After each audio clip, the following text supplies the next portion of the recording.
ఏపీలో కిడ్నీ రోగులకు శుభవార్త. ఆ నిబంధన తొలగింపు. కేబినెట్లో గ్రీన్ సిగ్నల్.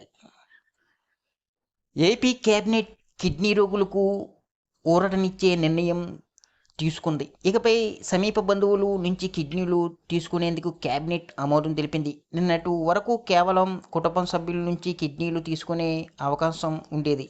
ఇకపై తాత, అమ్మమ్మ, నానమ్మ వంటి బంధువులు కూడా కిడ్నీలు దానం చేయొచ్చు. ఈ నిర్ణయంతో ఎంతోమంది కిడ్నీ రోగులకు ప్రయోజనం కలుగుతుందని భావిస్తున్నారు.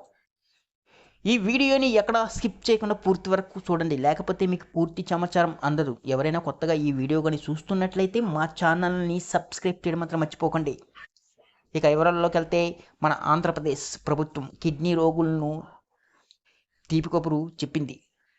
వారికి ఉపశమనం కలిగించేందుకు కీలక నిర్ణయం తీసుకుంది. కిడ్నీ రోగులు సమీప బంధువులు నుంచి కిడ్నీలు స్వీకరించేందుకు గ్రీన్ సిగ్నల్ ఇచ్చింది. గురువారం సమావేశమైన ఏపీ కేబినెట్ ఈ నిర్ణయం ఆమోదం తెలిపింది.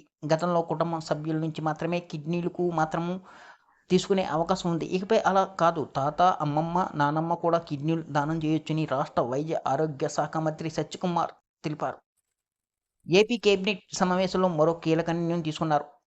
అవయవదానం మార్పిడికి సంబంధించిన కార్యకలాపాలు నియంత్రణ చట్టం అమలు చేయనున్నారు. ఈ మేరకు మంత్రివర్గం సమావేశంలో ఆమోదించారు. త్వరలోనే ఆర్డినెన్స్ జారీ చేయనున్నారు. అవయవదానం పేరు అవయవాలను విక్రయించే బ్లాక్ మార్కెట్ నియంత్రణకు ఈ కీలక నిర్ణయం తీసుకున్నారు. ఏపీ కేబినెట్ నిర్ణయంతో అటు కిడ్నీ రోగులకు ఊరట దక్కగా, ఇటు అవయవాల బ్లాక్ మార్కెట్ దందాకు బ్రేకులు పడ్డాయి. మరోవైపు ప్రపంచ పర్యావరణ దినోత్సవం సందర్భంగా సరికొత్త కార్యక్రమానికి శ్రీకారం చుట్టబోతున్నారు. రాష్ట్రంలోని అన్ని ఆసుపత్రులు, మెడికల్ కాలేజీలు ఆవరణలో మొక్కలు నాటాలని వైద్య ఆరోగ్య శాఖ మంత్రి సత్యకుమార్ యాదవ్ ఆదేశాలు జారీ చేశారు. పర్యావరణ పరిరక్షణపై సదస్సులు నిర్వహించడంతో పాటుగా విద్యుత్ పొదుపు, జల సంరక్షణపై అవగాహన కల్పించనున్నారు. పర్యావరణ పరిరక్షణ గురించి తెలియజేసేలా వాల్ పోస్టర్లు, బ్యానర్లు, ఇతర ప్రచార సామాగ్రి ప్రదర్శించాలని కూడా చెప్పారు. ప్రభుత్వం ఆసుపత్రులు, కార్యాలయాలు ఆవరణలో ప్రతి ఉద్యోగి కనీసం ఒక మొక్క నాటి సంరక్షణ బాధ్యత తీసుకోవాలని కూడా సూచించారు అధికారులు.